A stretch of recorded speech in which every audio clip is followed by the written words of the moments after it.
After these acts of faithfulness, Sennacherib king of Assyria came and invaded Judah and encamped against the fortified cities, and thought to break into them for himself.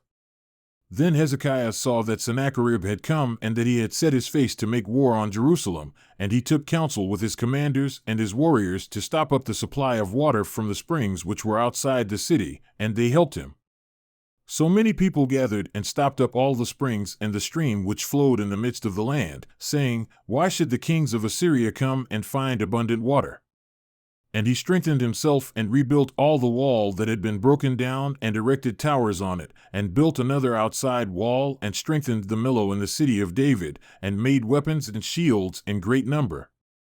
He also put military commanders over the people and gathered them to him in the square at the city gate, and spoke to their hearts, saying, "Be strong and courageous. Do not fear or be dismayed because of the king of Assyria, nor because of all the multitude that is with him, for the one with us is greater than the one with him. With him is only an arm of flesh, but with us is Yahweh our God to help us and to fight our battles." And the people were sustained by the words of Hezekiah king of Judah.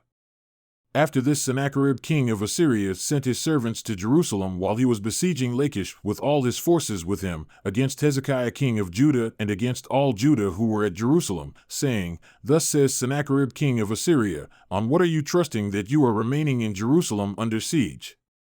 Is not Hezekiah inciting you to give yourselves over to die by hunger and by thirst, saying, Yahweh our God will deliver us from the hand of the king of Assyria? Has not the same Hezekiah taken away his high places and his altars, and said to Judah and Jerusalem, You shall worship before one altar, and on it you shall offer offerings up in smoke? Do you not know what I and my fathers have done to all the peoples of the lands?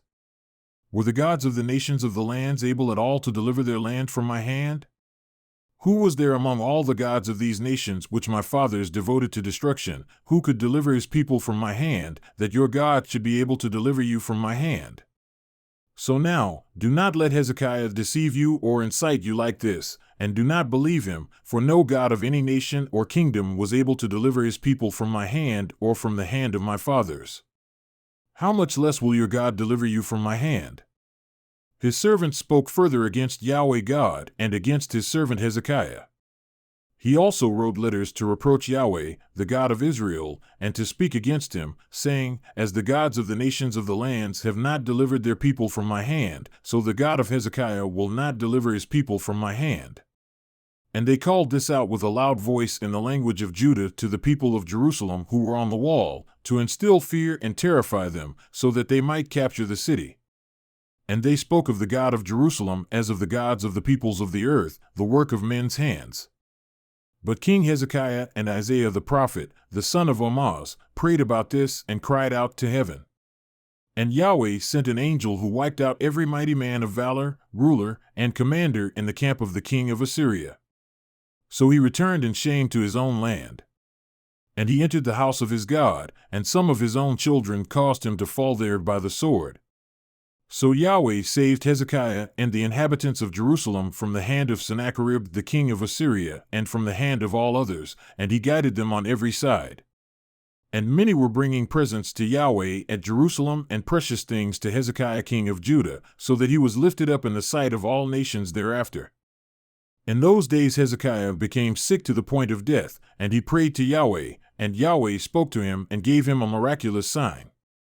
But Hezekiah gave no return for the benefit he received, because his heart was proud, therefore wrath came on him and on Judah and Jerusalem.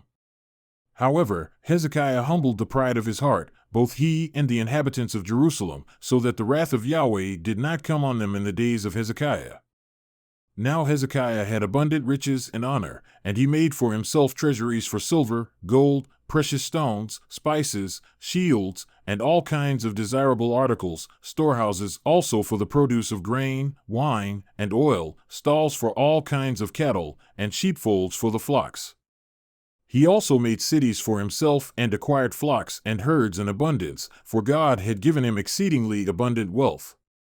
And it was Hezekiah who stopped the upper outlet of the waters of Gihon and directed them to the west side of the city of David. And Hezekiah succeeded in all that he did. Even in the matter of the envoys of the rulers of Babylon, who sent to him to inquire of the miraculous sign that had happened in the land, God left him alone only to test him, that he might know all that was in his heart. Now the rest of the acts of Hezekiah and his deeds of lovingkindness, behold, they are written in the vision of Isaiah the prophet, the son of Amoz, in the book of the kings of Judah and Israel. So Hezekiah slept with his fathers, and they buried him in the upper section of the tombs of the sons of David, and all Judah and the inhabitants of Jerusalem honored him at his death. And Manasseh his son became king in his place.